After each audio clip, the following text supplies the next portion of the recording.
So let me go with the problem number 29 right here. What is the sum of 20.08 and 20.008, 20.088 and 20.888?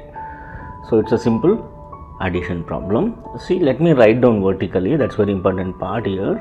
20.08, right, then 20.008. You can place a 0 here which doesn't have any value after decimal point, so it doesn't have any value. You can place it here. So then 20.088, correct, then 20.888. now add it.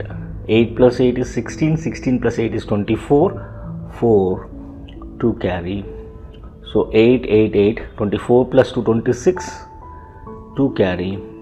8 plus 2 is 10, 0, 1 carry, right? Put a decimal here, right? 1 plus 0, that is 1, 2, 2, 2, 2, 8.